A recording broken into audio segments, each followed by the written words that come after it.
Thank you all for having me. I know time is moving, but happy to be here. I'm Gracie Xavier with Global Detroit, and we are an economic development, not-for-profit, focused on immigrant inclusion. We're in the business of inclusion, so glad to see the panel, because we ourselves, our organization, has spent the last 2 years doing a deep dive on diversity, equity, inclusion, and belonging. And when you are working with immigrant communities, belonging is a very important part of this equation. And working with entrepreneurs, especially immigrant entrepreneurs, DEIB is an important part of the equation, has the receiving community and the community delivering. So it's a great opportunity to speak with two phenomenal change makers and leaders tonight and in their work in this space. So I will be calling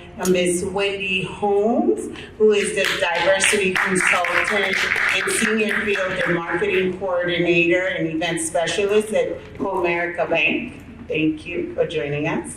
And Mr. Robert Turfe, and I said it correctly, Assistant Program Purchasing Manager at General Motors and Henry Ford College Foundation Board of Directors. Thank you for joining us this evening. All right. So to get us started, can you please share a little bit about yourself, your background and your work, and your organization? Yes, so I am with Comerica Bank. We are financial. Yes. Oh, okay. We are a financial services institution. In my role, I am a diversity marketing consultant. So my main goal is to create programming and initiatives that center around diversity, equity, and inclusion. In addition to that, I also manage our employee resource groups, as well as assist with our outreach, our diversity outreach with recruitment efforts. Same question for you, Robert. Great. So my name is Rob Turfe. I work for the #1 automobile and technology company in the world, General Motors, while also sitting on the board of directors for the Henry Ford Foundation. I will tell you this. I love GM, so if you guys need a General Motors vehicle, I'm here. But my role at General Motors is the Assistant Program Purchasing Manager for the Chevy Silverado electric vehicle and the GMC Denali electric vehicle. Part of my role at GM, I also serve as the team lead for the Diversity, Equity, and Inclusion cultural pillar for global purchasing and supply chain. In that organization, we do everything from symposiums, workshops, case studies, everything there needs to be to make sure we are the #1 workplace of choice and that we're creating a very diverse organization where everybody is included. And I think DEIB is one of those words, those buzzwords of the day. And I think especially after being locked in for 2020 and all the challenges during that time, but I think sometimes people fail to really understand what it means. So if you can help us out, and what does DEIB truly mean? And could you give a brief description and how you feel it would help new and small businesses? Yes. So DEIB, diversity, inclusion, equity, belonging.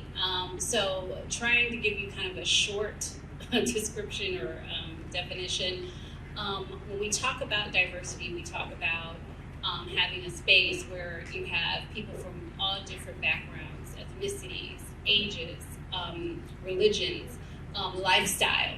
When we talk about inclusion, we're talking about people feeling that they do have a voice within that workplace and that they can speak freely and they feel that they are quote unquote included. When we talk about equity, are they having the same resources, programming that everyone else does, that everything is of an equal footing? And then when we talk about belonging, and to me this is probably one of the more important pieces and one that's kind of just getting some type of recognition, is can you go into your company or workplace and feel your true authentic self without feeling like you have to assimilate to, the people there. So when you get to a point where you truly feel like you belong, you can be your authentic self and not feel that you have to, make someone else comfortable, whether it's not someone from the LGBTQ community, or someone who has a disability, or someone who, wants to wear their hair a certain way. That's the true sense to me, belonging, and that's where you've really managed to get your company to the place where you're truly a DEIB type company. What's happening there in General Motors? Generous Motors. So I'll echo sort of what she said, and the key thing here is every organization, every company, everyone in the world should understand that our differences make us stronger. I'm going to say that again. Our differences make us stronger. And when you look at diversity, equity, inclusion, people don't realize from a business perspective how much it helps, right? Think about strategy for a corporation when you have people globally all over the world, right? Think about presence, right? If you have a company, you want to make sure you have a global presence and global reach.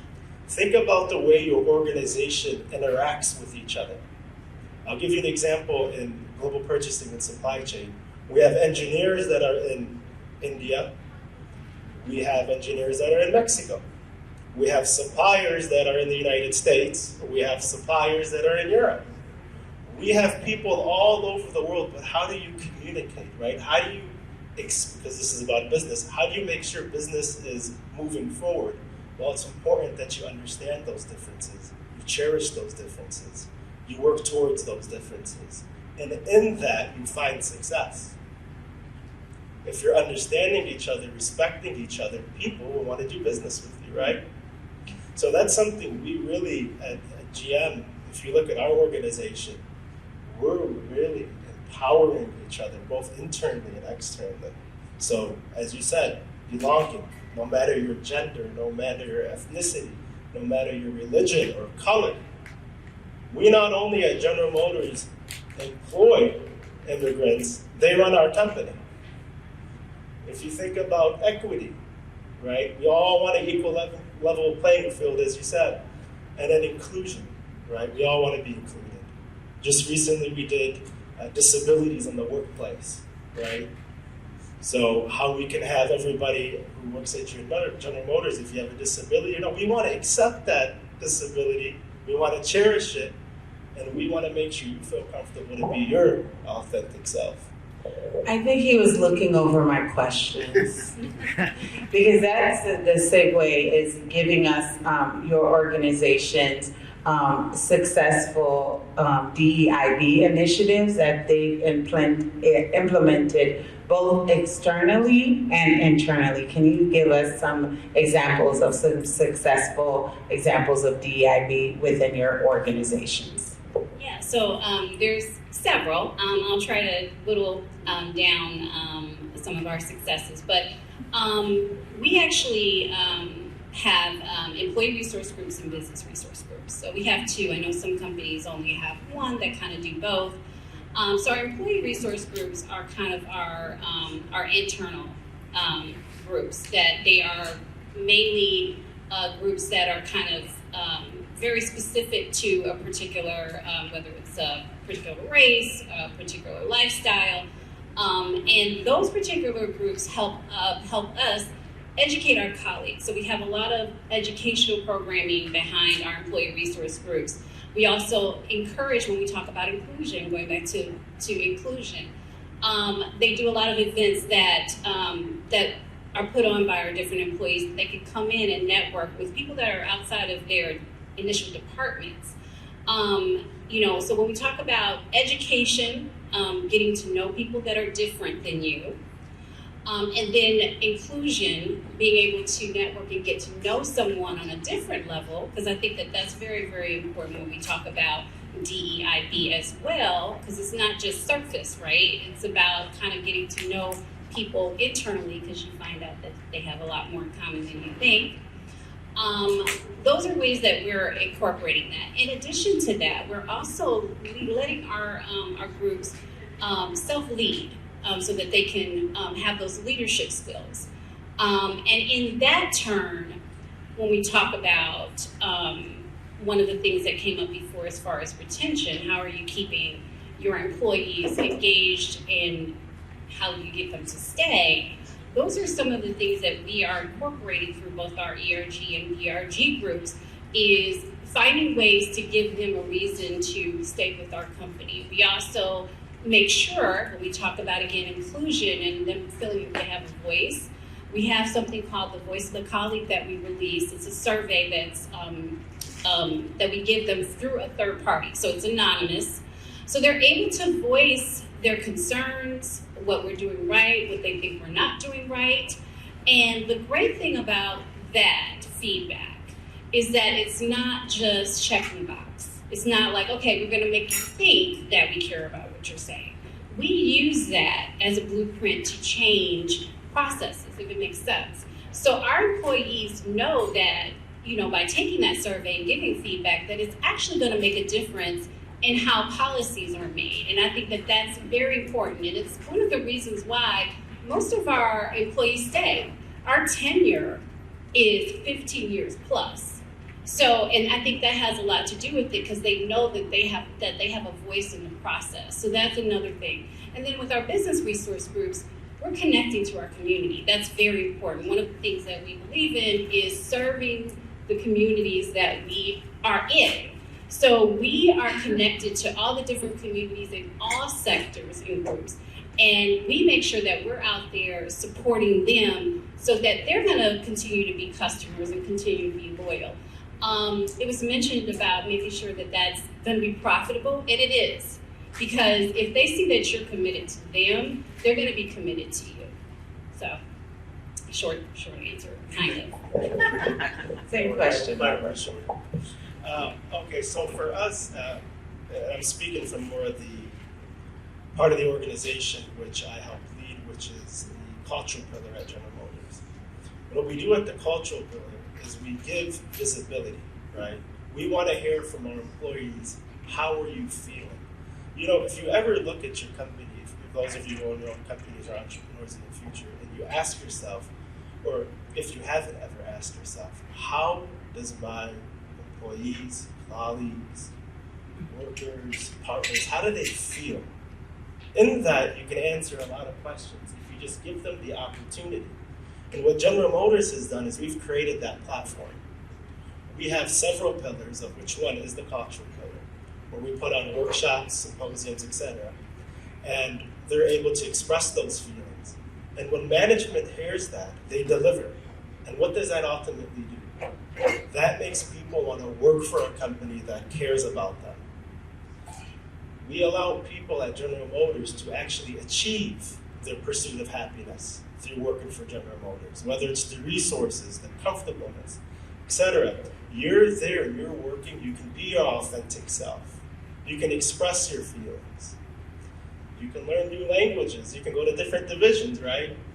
So there's a lot that we're doing. And 3 things we've done is, 1, we've put on a workshop called Belonging in the Workplace, where everybody across GPSC, which is Global Purchasing and Supply Chain, is able to express themselves, what they want to see changed, how they feel, their own personal experiences. And what we do as the team is we help educate on the resources that General Motors offers for our employees. We are, over 100,000 employees globally, so we sort of have our own nation. 2 is disabilities in the workplace, which I talked about earlier. How do we accept those disabilities? What offerings at General Motors do we have for people with disabilities? And then 3, which we haven't done yet, is immigrants in the workplace. So this was actually good practice for me. And immigrants in the workplace is how we cherish the immigrants that work for us, their stories to success and their own pursuit of happiness, how GEM has helped them, etc. So there's a lot we're doing in different areas. As far as externally, we are a global company, so I think that speaks for itself, but it's a lot of the same stuff that you're doing at your company. You know, we do have supplier diversity, we do have scorecards, we do have a gateway to understand our suppliers and our customers, etc. So. A great segue to my next question, because we are talking to entrepreneurs and future entrepreneurs who are interested in doing B2B business with organizations like yourselves, or getting the support to expand and grow their business with banking. So what kind of initiatives exist within your company for immigrant small businesses, minority businesses, to get procurement access or get funding access to expand their business? What type of programs or resources are available to immigrant entrepreneurs? So I'll just say at GM, and I'll keep it short, we do have our own diversity, equity, and inclusion division, which does a lot of outreach, right? And there's a lot of ways to partner, there's a lot of ways to do ethnic marketing, there's a lot of ways to meet and greet, right? You just gotta open your eyes and you'll see it. So at Comerica, as I mentioned before, we have business resource groups that are going out in the community. So there are different ways that they approach each business. We are a relationship bank. We believe in relationships. So every customer has a different story and a different need, and we cater to those needs. So there's no cookie cutter type of approach that we go with a customer. It's very, customized to that particular customer. So with us, I can't say, well, we have XYZ program. It's what is it that you need and how can we accommodate that? And that's kind of the approach that we take, which is why we've been so successful and have been in the community for as many years as we have been. For a lot of the entrepreneurs who DEIB is a new space for them, I think as immigrant businesses, it's assumed that we're all practicing DEIB within our organization, but we all come from our own cultural background and perspectives, and we all need support in implementing DEIB. So can you recommend any good business resources that business leaders can use if they're interested in applying DEIB initiatives within their organization, internally or externally? Yeah, so one thing that I will say, a couple things. The first thing I would say is the first step is to make sure that you are committed to the process and to what DEIB means, first and foremost. It's not about checking a box. It's about really believing in what it represents. And then once you've decided that that is the journey you want to take, you need to make sure that everyone under you is on the same page. Because you can be all about it, but if your managers and your soldiers beneath you aren't with it and with you and supporting, it fails every time. So those would be the first two steps, making sure that you understand what it is and that you're committed to the process and the journey. Second, making sure your team is behind it and going to be supportive. Those would be the first two steps. The next thing I would say is there's a checklist. It's University of California, Berkeley. If you Google it, DEI checklist, I would say definitely start there by looking at where your holes are. What are you doing? What are you not doing? And then that can kind of help you start that process of your DEIB journey. And I would say that would be the first couple steps that I would take. Yeah, I would say overall is you're only as good as your team, right? I think that's very important. You're only as good as your team. So you have to learn to listen. If you're an entrepreneur and you're building a workforce and you want to expand your DE&I, listen to your employees, listen to your colleagues, listen to your teammates, because in listening, you find where there's a breakdown in the process. And when you find where there's a breakdown in the process, you can then fix it, right? You can patch it. Well, you can either patch it or you can really fix it, which is understanding their needs, and you can move forward. So with DE&I, you want to make sure that your employees are, again, expressing how they feel, whether that's through surveys, through resources, etc. And you want to make sure you act on them. And when you act on them, you create a better workplace, a better workplace of choice, and people want to go to bat for you. So. Can I mention one other thing? The other thing I wanted to mention is it's been, asked, well, why should I do this, or why is it important? Is this going to be beneficial to me and my company? And I think it was mentioned before that, there is a value to it as far as, increase in sales and productivity, in the sense that if you think about if your employees are happy, they're going to tend to stay, right? Which is going to save you money from having to recruit someone new, because unhappy employees leave. That's just what it is. So it's going to save you in your recruitment. It's going to save you in the training, right? Because every time you have to bring in someone new, that's more dollars that you're putting out.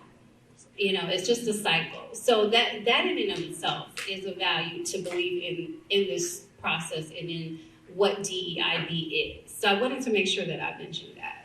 No, DEIB is good business, and I think that's the message of the day. That's why I'm going to be looking at Mr. Chris, since his employees get their dream. So I'm definitely going to check into that. And also, as a Global Detroit, inclusion is a very important thing for us in regards to especially small business, and also thinking as small business as your customers. One of the things that's very important as we're advocating, all of us here at DEGC and SBA advocating for immigrant small businesses, is also thinking about the partners you work with and the services they're delivering to immigrant business owners.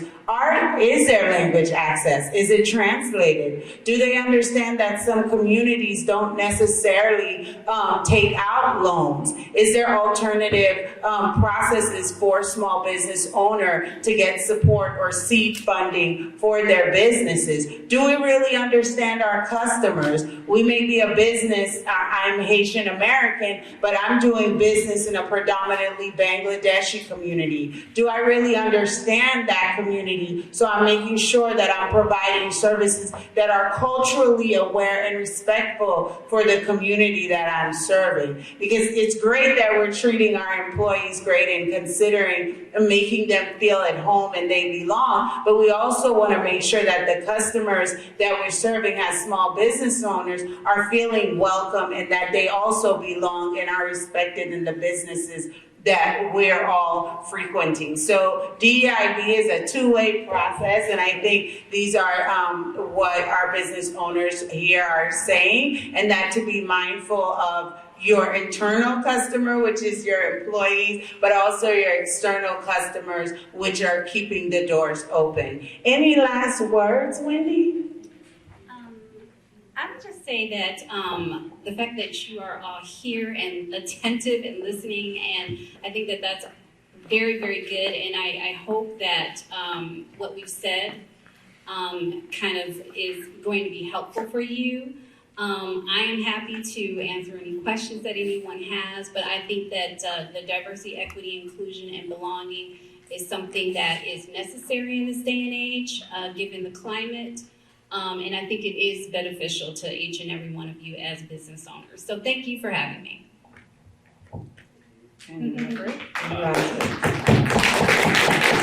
I'll just leave with this, and I'll keep it short. It comes back to what I said in the beginning. Our differences make us stronger. We're all different in this room. Take that into your organization. Take that into your dream. Embrace it, cherish it, use it.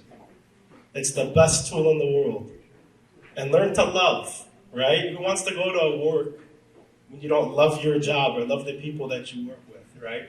DE&I is more than just, okay, we're giving you the opportunity to feel that you belong and having the opportunity for inclusion and the opportunity for this and that, but it's also to love what you do, creating a work environment where you can say, I love my job. They accept me for me. They allow me to be myself. So with those words, I will leave you again with our differences make us stronger. And if you need a GM card. Well, thank you, Wendy, and thank you, Robert, for joining us. And if you all have any questions for our speakers, they will be here after the event. Thank you so much. Thank you. Thank you so much. Give them a round of applause.